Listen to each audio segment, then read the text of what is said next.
Hello, it's Debbie Gilbert from the Business Awards show, and I'm also the owner of the Best Business Women Awards.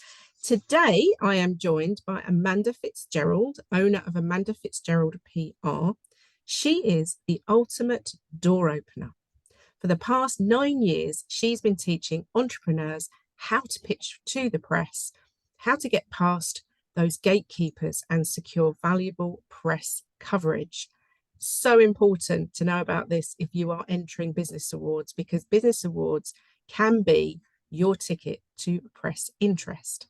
So welcome, Amanda. Thank you so much, Debbie. It's amazing to be here. So Amanda is also sponsoring the Best Business Women Awards this year. So we're going to talk a bit about that later on. But first of all, we always ask our guests to share a bit about their business journey. And you've had a 9-year business journey. So tell us a bit about that, Amanda. Well, yes, you've been working out my years of business journey. And actually, before then, I was running an e-commerce store, luxury e-commerce store selling knitwear imported from Peru. Wow. Really weird, because my whole press journey has started due to the fact that I won an award very early on, like back in 2008 or 9 or something, when I was selling these lovely brightly coloured berets, which I would import from Peru. So the story about why I set up the business is because I was married to a Peruvian, and the in-laws sent over some really beautiful, brightly coloured ponchos and hats and scarves and everything to the newborn baby, to Felix, when he was born 17 years ago. And I just thought, oh my God, I would love to start selling this to, people, because I kept on getting stopped on the street when Felix was dressed up in his lovely bright hat and cardigan and everything. And I thought, oh, these are so gorgeous.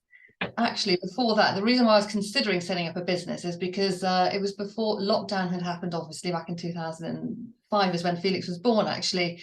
I wanted to go back to the office. I used to work in a marketing agency in Brick Lane. And I said to them, I loved that office job. I love that marketing job, love the agency, love working with people. And I suggested to them that I did some hybrid working. Ever heard of the word hybrid working, Debbie? Oh my God. Back then it was no. So the ultimate door open, I hadn't been born then. It was literally the doors were closed. No, we couldn't. Who would know what you're doing behind the scenes when you're at home? I said, oh my God, I would be working my arse off and trying to, double, triple the results, because I'm working on my own from home. So it was like 3 days at home, 2 days in the office, or maybe 2 in the office and 3 at home, so I could do it with my baby. And they said no. And I was so upset. I got really down in the dumps, because I just thought, oh my God, I've got so much to offer the world. I can't just be here cradling my baby. I was getting really sick and tired of the NCT group. Just all they would ever do is talk about what size baby grow their baby was in. It's like, oh my God, there's more to life than just being a stay-at-home mum. Sorry, everybody who might have been a stay-at-home mum, but I just literally 4 months in, it's like, I need to do something. And actually, in the NCT group, there was a woman who was a business coach. And I gave her my idea of, selling knitwear imported from Peru, because my mum used to run a really successful bead business, importing beads from around the world. So I said, my mum did this successfully, and she had her catalogues in WH Smith and got so much press coverage. It was like, amazing. That's what really helped grow her business. And I said, I've got this idea. She goes, Amanda, just go for it. Just go for it. So I went to business school, like an evening class, and I was pregnant with my next baby, Nina. And we had to write out a business plan. And at the time, we had 2 business ideas. It was either to do the knitwear or to set up a marketing business, helping small business owners to promote themselves. And the company name was Promote Me.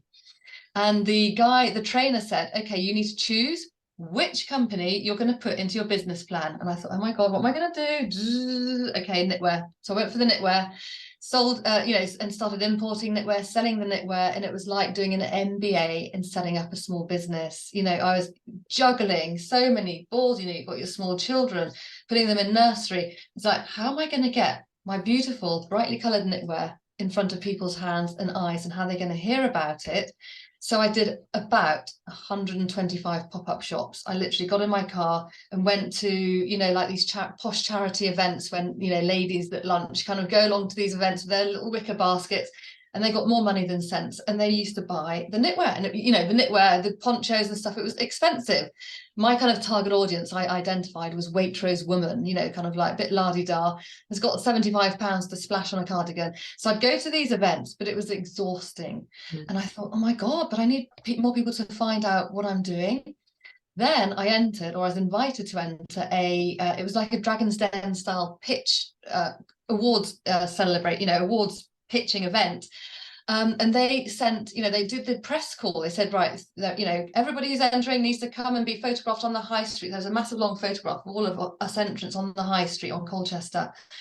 Then, you know, that was one bit of press coverage. Then we had to enter the awards. There was press there at the very event. Then I won the award and was given this massive, you know, check with £2,000. And then I got more press coverage and more and more and more. And it's like, oh my God, I had a taste of the press. And my mum used to get her company into the press, and she employed a PR agent in the King's Road, you know, back in the 80s and 90s. And I used to live in Worcester.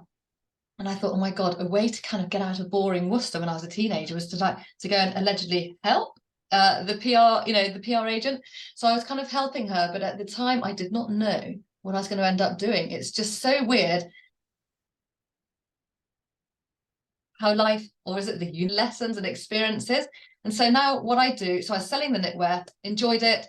Actually, because I got so much press coverage, I got into the Daily Mail, I got into You Magazine, Marie Claire, Vogue, you name the publication, OK Magazine, The Times. I got into so many places because I was kind of like teaching myself how to do it.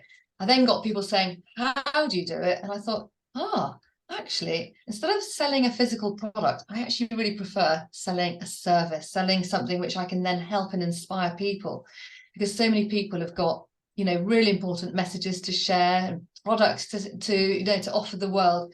I just love it. I just love the ripple effect of just helping one person, and then the amount of people that they help is transformational. So that's me in a bit of a long nutshell. So what happened to the knitwear business?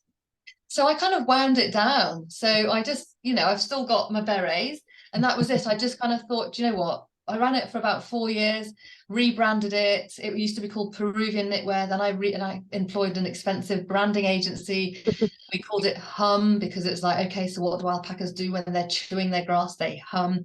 So, but I kind of fell out of love with it. I just I just loved speaking to journalists.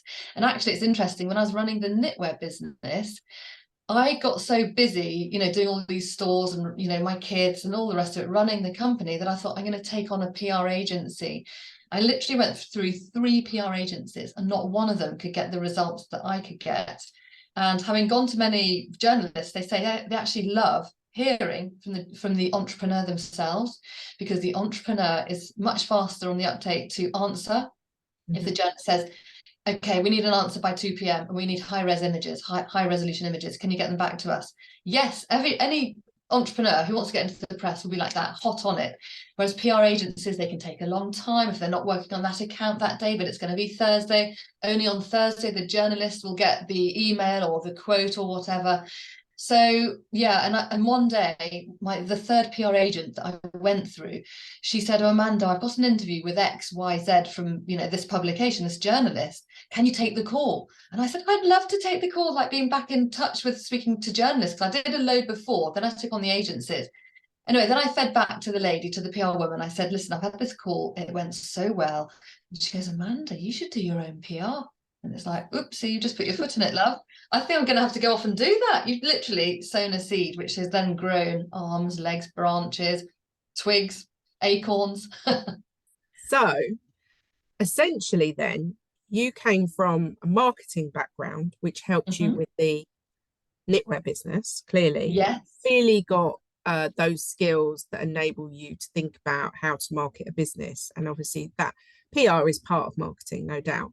Yes. And so you took your own experience of promoting your Peruvian knitwear brand and turned this into the ultimate door opener for supporting, or to support, other entrepreneurs do the same thing. Yeah? Have I got that right? Yes. So what I did when I was running the knitwear brand, I made mistakes. I got blacklisted by a journalist who said, Amanda, you've called me 5 times, never call me again. So I was making mistakes, I was getting successes. And so then I formulated something called the 7 secrets on how to pitch to the press.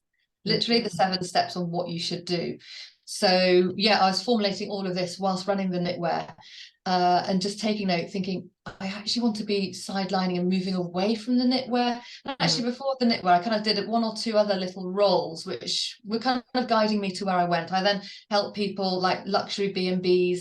I helped them with their websites, and then I helped one woman get into the press, and I managed to get her like a 7-page spread in Cambridge magazine.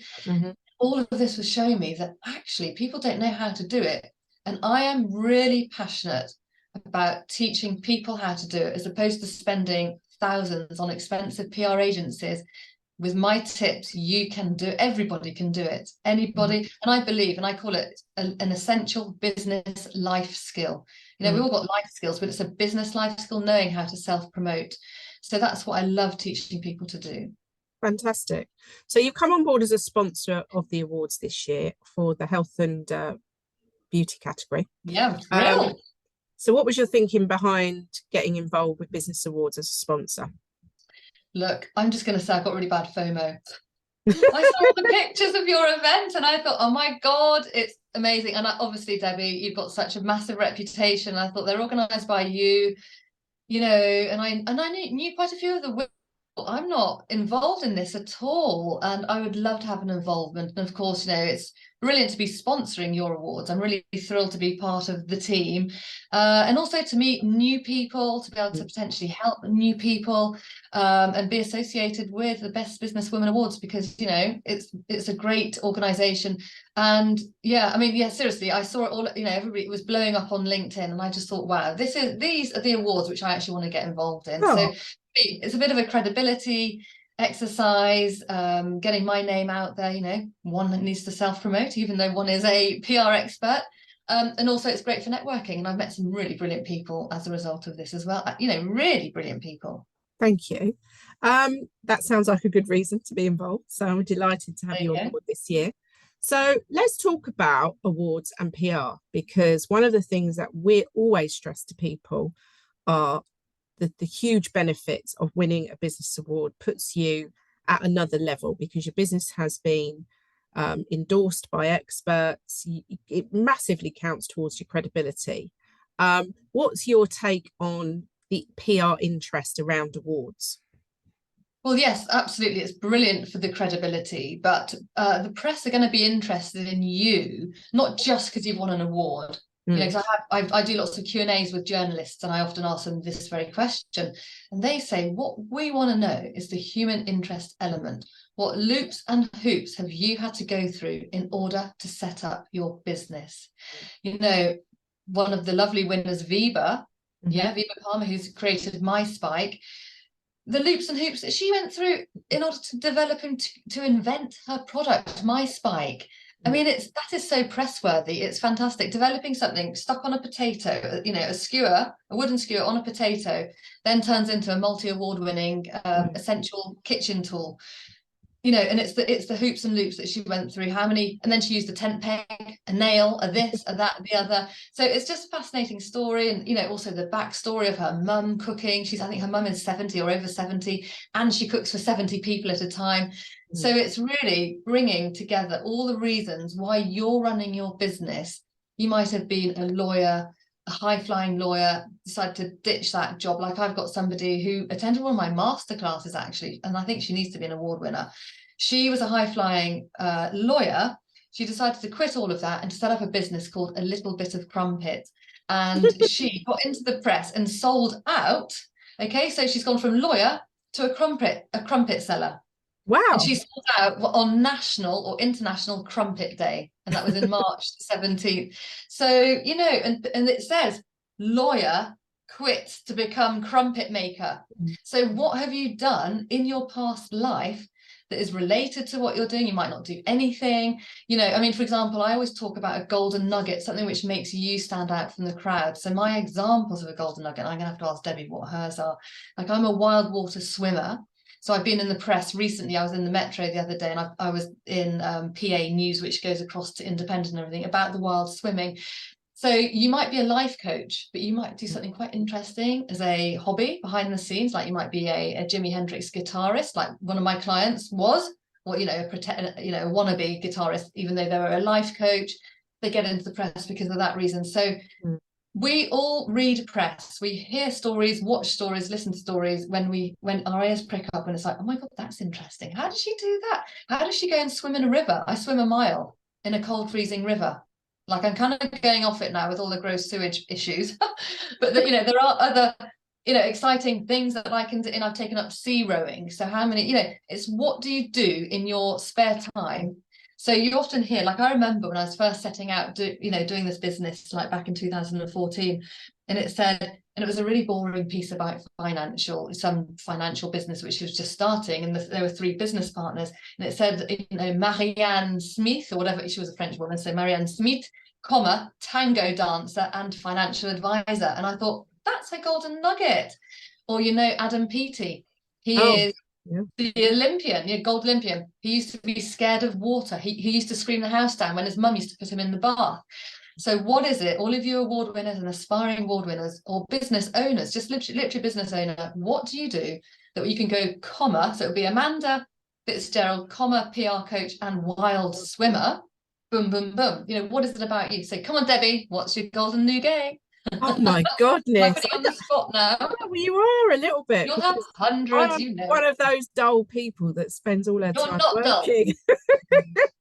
I always talk about the fact that I started my business before the internet, you know, and the there you go. Yellow Pages was our equivalent of Google in those days. Amazing. And before social media, and you know, that's one of the things that I talk about when I get invited to speak about entrepreneurship, because actually it's never been easier to set up a business these days. You can set it up. If I decided tomorrow that I wanted to set up a business in anything, I would be able to Google it, find out some information, set up a website, get a phone number and get it going literally within 24 hours. Absolutely. Whereas, you know, going back 25 years ago, it wasn't quite that easy. Networking really wasn't a big thing in those days. And I'm glad that I've had the journey I've had, because it's quite interesting seeing that evolve over the past 25 years. And I'm 25 years in business this year. Amazing. Myself. Congrats. Yeah, I know. And actually, I keep thinking, oh gosh, I should. Well, I wrote a book 5 years ago. I've got another book. I'm a contributory author to another book coming out at the end of. What's it called, Debbie? Ab Collab, yes, which is all about collaboration in business, which is so important. Yeah. And I think it probably is time that I maybe wrote an article about those 25 years, but that's something for another day. I'd love to hear that article and help you pitch it to the press. You probably know how to do it, but it's like, you know, the Yellow Pages used to be my Bible, and now, you know, before Google took over. Well, I once spoke at an event in London, and the majority of the audience had no clue what I was talking about when I spoke about the Yellow Pages, because I had one on my slide. Yeah, and I just did a quick poll. Well, they were all youngsters. They were all young entrepreneurs, all under the age of 35. And of course, they've never heard of the Yellow Pages. The Yellow Pages really disappeared probably 26 years ago. You know, it started to disappear, and 20 years ago, it was no more. I know it is as a website, but as the book that was delivered that was so big you could have killed a person with it. A brick. It's disappeared. So that kind of dovetails nicely on talking about what those nuggets are that you can share. I mean, you've been running PR for 9 years, a PR business for 9 years, but obviously with adding on those other sort of 8 to 10 years of running the knitwear business. So if someone's listening to this and they're in their first year, 18 months of running their business, what sort of advice can you give them? Because it is tough to keep going. It is. You know, I was running my business when I had 2 very young children. It was very lonely, you know, extremely lonely on your own from home. So the first tip would be to network, to join a great sisterly network with people who can help and advise you. I've joined recently Sister Snog, which I am loving, and made some brilliant connections, and already made some really great mates as a result of it. So check out Sister Snog. Hello. Yeah, so basically networking is essential. Also, whatever industry you're in, try and go to those industry events, because then you meet people who are in your industry and you can ask them questions. Like when I was doing my knitwear and I was like struggling to kind of get eyeballs onto my website, I went to an event and I saw a marketing person, and I said, oh, you know, tell me about SEO, search engine optimization. She goes, oh, it's a bit of a black art. You know, but I got chatting about that and learned about it. I went on courses. About how to do Google ads, how to do SEO.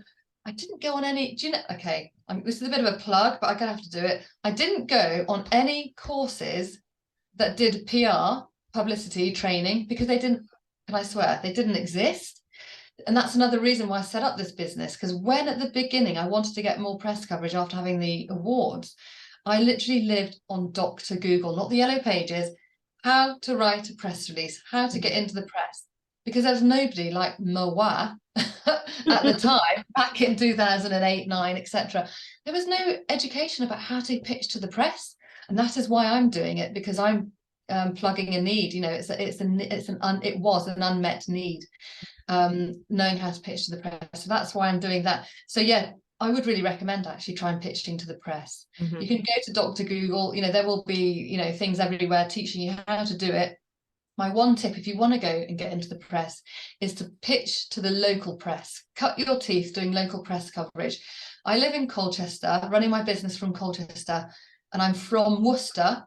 So I went to the very glossy magazine. It's called Worcestershire Woman, or no, Worcestershire Living, or something like that. You know, you get you know, these regional magazines. And I said, I've just won an award, you know, and I'm importing my knitwear from Peru. My children, I'm bilingual. My children, I'm bringing them up to be bilingual. You know, gave them a bit of backstory. And I had like a 2-page spread in that local publication. It's like, oh my God, people want to hear about me. So everybody listening will definitely have some interesting backstories that the press will want to know, but definitely go local first. So try your local newspaper.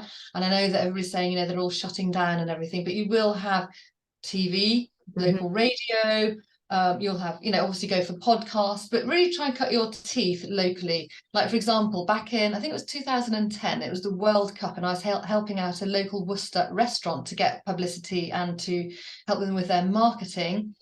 And I came up with a bit of a brainwave.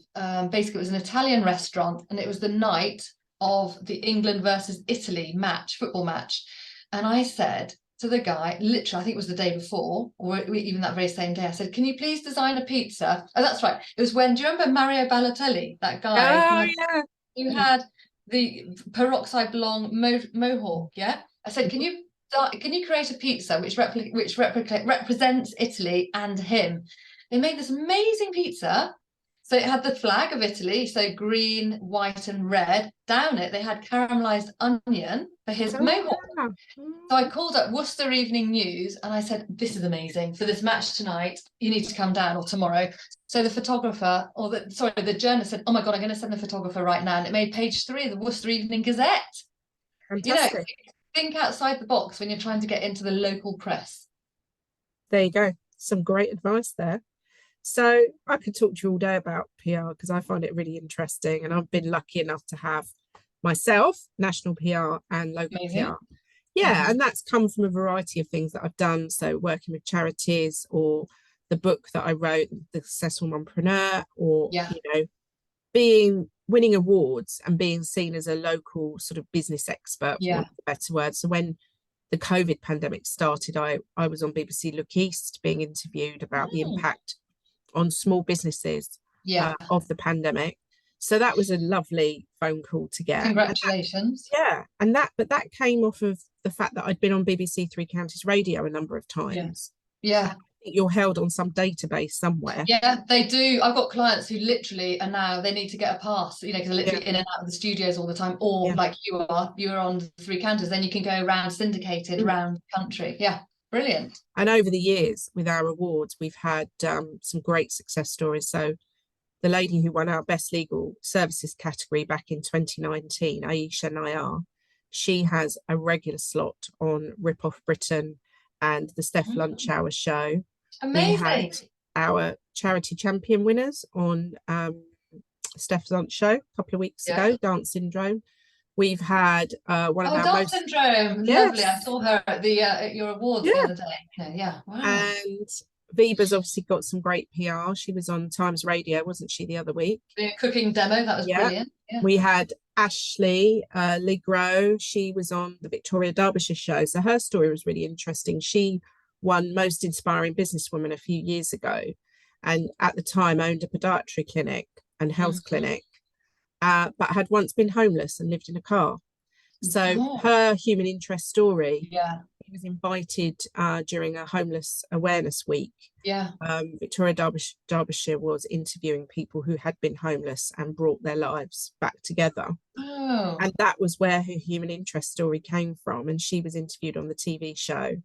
So those kinds of things are such great coverage that I think awards bring that extra credibility to you and help you get that story out there, because it's kind of like, you know, a springboard, isn't it, to get that story across. Oh, it is. It's the confidence booster as well. I mean, when I won that award and won my £2,000 check, it's like, oh my God, it's validating. It's like, I'm doing something which people admire. I'm going to get press coverage as a result of it. And it's like, it is to set up a business and run a business, blood, sweat and tears. Amen, sister. It bloody well is. And then to get an award, it's like, yes, thank you. I've made it. I'm making it. Yeah, and I think it's, you know what, it's a celebration of achievement. And at the end of the day, you know, when you work for a big company, you kind of might get your bonus checks and you might get your annual appraisal and a pat on the back and people tell you you're doing okay. When you work for yourself, the only annual appraisal you can have is with yourself.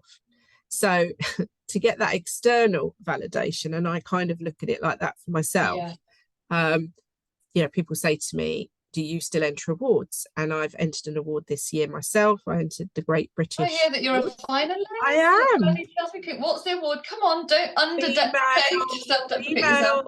Yeah, Female Entrepreneur of the Year. Amazing. Congrats. So I decided to go for that. A lot of the awards I've won over the years have been either for the networking company or the marketing company. But this is about me, really, this one. And I thought it's 25 years this year. So I'm going to go for that. And there's 20 of us have been chosen. There's some fantastic women in the category. So I'm just thrilled to have been shortlisted. Amazing. So we've got the final at the end of the month, which is quite exciting. Ooh. Is it a face-to-face? Yes, it is. It's at the Hilton in Reading, and they also run it as a fundraiser for a charity as well, which for me, I thought that was really lovely. And I was definitely getting involved when I saw that. Definitely wanted to enter because of that. So I think you know, I do practice what I preach. I do think that, you know, I don't think it's ever just one award. If you do an award every year, you might win, you might get shortlisted. I think it just keeps you out there, keeps the press interested in you. But you've also got to be inventing other things in your business, and like you said, thinking about what's going on in the environment, what's happening out there that you can hook into. So I think your example of the football match is amazing. We've got the coronation coming up this year. All kinds of things that people can tap into to create more interest in their business and what they're doing, as well as awards. Yes, I know there's so many ways that you can get press coverage, and you know, awards are a fundamental thing. And also I was on a train because I've been nominated as well this year.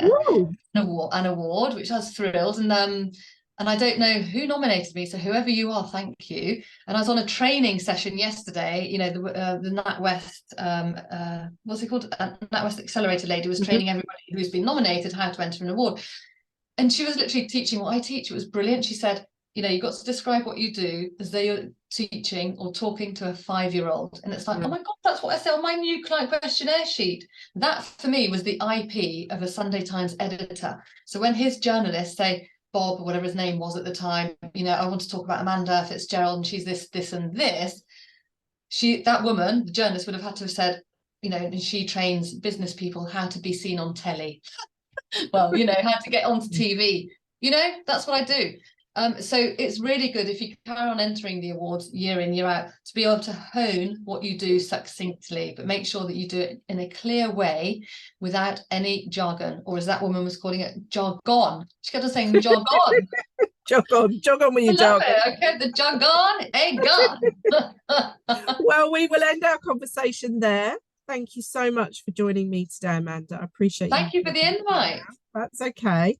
If you are listening to the show, we will put details into the show notes of how you can contact the Ultimate Door Opener, Amanda, and find out more about her business and how she can help you with your press. And if you're watching the video, the details will be in the YouTube notes.